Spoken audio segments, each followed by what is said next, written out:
la Asociación Entrerriana de Astronomía y asesor externo de identificación aeroespacial de la Fuerza Aérea Argentina.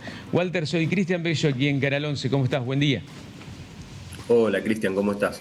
Bien, la verdad que, bueno, un poco compungido con esto que ha pasado en nuestro país respecto a las inundaciones, así que mi solidaridad con las familias de Bahía Blanca y, bueno, también de Tucumán que se han visto afectadas por este fenómeno climático, ¿no? Sí, recién Creo que hablábamos de eso precisamente. sí. Y por otro lado, nos ha impresionado mucho, o en otro ámbito, esto que estábamos contando, que a mucha gente también le llamó la atención. ¿Qué fue lo que pasó anoche, Walter?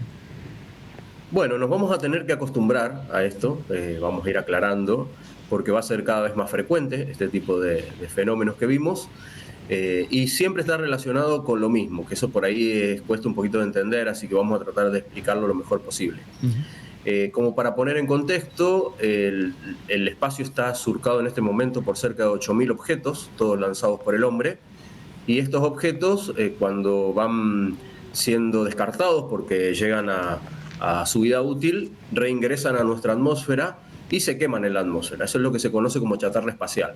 Habitualmente se hace en forma controlada y se los redirige o se los organiza de manera tal que vayan hasta el Océano Pacífico, en una zona particular del océano, que es la que permite ir acumulando por ahí los desechos que llegan a la superficie terrestre, que en general son muy pocos porque se queman en la atmósfera en la mayoría de los casos.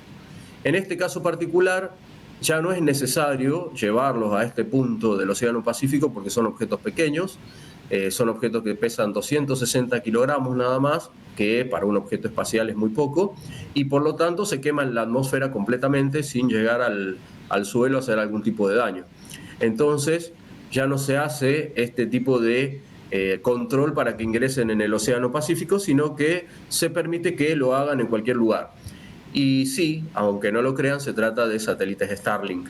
No el paso habitual del satélite Starlink, que se lo puede ver de diferentes maneras, cuando recién es lanzado, por ejemplo, que se ve como si fuera un cigarro en el cielo, porque van todos muy juntitos, o cuando ya están un poco más separados, que se les ha dado el nombre de tren de satélites, sino en este caso una reentrada, es decir, satélites Starlink viejos, obsoletos, que ya no tienen uso o que estaban en una órbita muy baja, o simplemente satélites que fueron reemplazados por otros y se los deja caer en forma controlada para reentrar en la atmósfera y quemarse totalmente. En este caso, aparentemente han sido entre 4 y 6 los que reentraron, y es una entrada prevista, o sea, no es que no se podía, o sea, uno podía ya, Saberlo. sabiendo qué hora iban a ingresar, quedarse viendo a ver si esto ocurría o no ocurría, ¿no? Estaban los datos como para ponerse a Claro. hacerlo. Walter, En este caso, bueno, sorprendió a mucha gente, ¿no?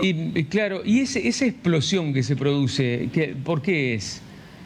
Bueno, se quema. El objeto ingresa, imagínate que levanta una temperatura de cerca de 10.000 grados en la atmósfera, o sea, se prende fuego a una temperatura muy alta y eso hace que los distintos materiales que lo conforman vayan degradándose lentamente algunos y mucho más rápido otros, ¿no? Los que son metálicos demoran un poco más, y si algunos anunciaban también que se veían algún pequeño color verdoso, bueno, también tiene que ver justamente con eso, con los diferentes materiales. Pero simplemente se trata de eso. Bueno, lamento que pincharle el globo a más de uno porque pensaban en cosas extraordinarias, pero no, se trata de satélites Starlink. Y te decía que cada vez va a ser más frecuente ver este tipo de reentradas porque la empresa SpaceX de Elon Musk, que es la que lanza estos satélites y los opera, ha dicho que, bueno, que va a ir reemplazando toda su constelación a medida que pasa el tiempo. Recordemos que cerca de 20 satélites se lanzan por semana o cada 15 días de esta empresa, así que son muchos lo que hay en órbita, cerca de 6.000, y eso hace que este reemplazo por tecnología más nueva, por tecnología mejor equipada, vaya siendo cada vez más frecuente. 6.000 Los tiene. satélites de Starlink... Yo no sé por qué tenía la impresión de que eran 100 que iban en filita uno tras de otro. 6.000 son. En este momento son 6.000 los que están en la constelación. O sea, es una constelación que tiene satélites que están equidistantes en órbitas diferentes. Entonces, no sé si has tenido oportunidad de ver cómo funciona la antena de Starlink, pero uno coloca la antena en el piso directamente, Sí, es sí, sí, una sí. especie de bandeja rectangular, y la antena se empieza a mover sola, ubicando los satélites que están disponibles, y a partir de ahí se conecta. Y vos imaginate que son satélites de órbita polar, es decir, satélites que todo el tiempo están moviéndose, no son satélites quietos como los geoestacionarios, sino que se están moviendo. Por lo tanto, la antena tiene que ir cambiando de satélite sin perder la latencia de la conexión, ¿no? Por eso es que es una constelación tan grande. Y va a ser más grande. Se espera que en los próximos años lleguen a 12.000 los satélites de Starlink. O sea que puede seguir habiendo más basura espacial entonces que vaya cayendo. Claro. Hay que, como decías, sí. De hecho, va a ser cada vez más frecuente, sí, sin duda. Y eso que la NASA... Sí, que la NASA dice que va a caer un meteorito, algo de eso en los últimos días estuvo conociendo. ¿Qué hay de cierto? Y qué tanta preocupación hay que tener. Salimos un poco del tema. Mirá, nada, ninguna preocupación. Ya, a ver, cuando aparecen estos objetos nuevos, que se lo denomina NEOs, en la órbita, NEO, N-E-O, en la órbita de la astronomía, este tipo de objetos obviamente al principio generan cierta preocupación. Después se va haciendo el análisis de la órbita, se le plantea un porcentaje de posibilidad, de probabilidad de que choquen con la Tierra, y a medida que pasa el tiempo esa probabilidad va bajando, y en este momento la probabilidad es 0,1, o sea, nada. No hay probabilidad de que vaya a chocar, si es que estamos hablando del mismo objeto, que es el objeto que estaba previsto para el año 2032, si no me equivoco. O sea que no va a pasar nada. De lo que pasó anoche, volviendo al tema de esto, de esa luz o esas luces, lo que cayó a la Tierra no fue nada, no terminó totalmente diseminado. Exacto, si vos te fijas en los videos se ve cómo se apagan. O sea, ese apagado, entre comillas, es porque ya no queda nada más para quemarse. Justamente en ese que están mostrando ahora se ve claramente que se va difuminando hasta que se apaga, ¿sí? Eso es porque el objeto se quema completamente. Ha habido objetos grandes ingresados desde el espacio que no se han quemado completamente, como por ejemplo la Estación Espacial Salyut 7 en el año 1991, que tuvimos la suerte de que cayera sobre la provincia de Entre Ríos. Los que estuvieron esa noche recuerdan este tipo de ingresos como el que se vio anoche, pero multiplicado por 100, o sea, muchísimo más grande. Y el objeto más grande cayó aquí en la provincia de Entre Ríos, en la localidad de Chañar, y lo tenemos en exhibición en el Observatorio de Oro Verde. Así que puede ocurrir que objetos más grandes lleguen al piso, pero en este caso no, porque son objetos pequeños, repito, de 260 kilogramos, que se queman completamente en la atmósfera. Cristian, me gustaría, si te parece, hacer un resumen de qué pasa con los Starlink, porque estamos ante una cosa nueva en cuanto a las observaciones del cielo, y está bueno entender que este tipo de satélites, al ser tan masivos, los vamos a ver en distintas formas, ¿no? Una forma es, como te decía al principio, en forma de cigarro, cuando recién son lanzados a las pocas horas, todavía no se han separado completamente, entonces se ve como si fuera una línea de luz. Pasado 1 o 2 días ya se los ves más separados, como puntitos, como un tren, ¿sí?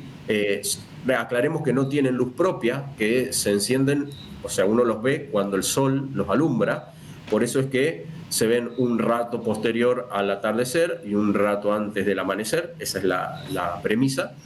Y lo otro que es importante es que también se están viendo en un horario especial, entre las 0 y las 3 de la mañana, hacia el sur-oeste, que se ven de una forma muy interesante que se llama flare, o sea, se los ve encenderse y apagarse, dando la impresión de que fuera un objeto que cambia de posición o cambia de trayectoria, y en realidad son estos mismos satélites de Starlink. O sea que hay 3 formas distintas en las que se ven los satélites de Starlink en horarios diferentes, y ahora agregamos esta 4ª forma, que es la de la reentrada, ¿sí? Claro, para que la entiendan, claro. Perfecto. La por verdad ahí... que verlos, el que vio alguna vez, o a mí me pasó por lo menos verlo un par de veces, a la fila, al tren de satélites, uno ahí toma dimensión de lo que es esa apuesta a la tecnología, y al mismo tiempo de lo increíble que es el firmamento, ¿no? La imponencia que tiene todo eso. lo chiquito que somos. Bueno, estamos en una época que, bueno, a mí me da gusto poder vivirla porque es la época de los libros de ciencia ficción de cuando éramos chicos. Tal cual. Y hoy la estamos viviendo. No nos olvidemos que no es lo único que hay otras empresas también probando lo mismo con otro tipo de satélites. La misma empresa SpaceX está lanzando su nave espacial Starship con su cohete Super Heavy, que pareciera de ciencia ficción como lo atrapa en el aire el robot Mecasila cuando aterriza esta nave. Por ahí te recomiendo verlo porque está muy muy bueno. Y eso se viene cada vez más seguido también, son naves tremendas de 120 metros de altura. Claro, Viaje a las Estrellas quedó atrasadísimo, ¿no? Ni Viaje a las Estrellas se imaginó tanto. No, y la NASA misma ha quedado atrasada al lado de las empresas privadas. ¿Sí? Tremendo. Walter, como siempre, un gusto, ¿eh? Muchas gracias y nos vemos en la próxima, cuando algún cuando algún satélite nos convoque. Dale, gracias. Gracias a Dios. Un abrazo. Walter Elías es integrante de la Asociación Entrerriana de Astronomía y asesor externo del Centro de Identificación Aeroespacial de la Fuerza Aérea.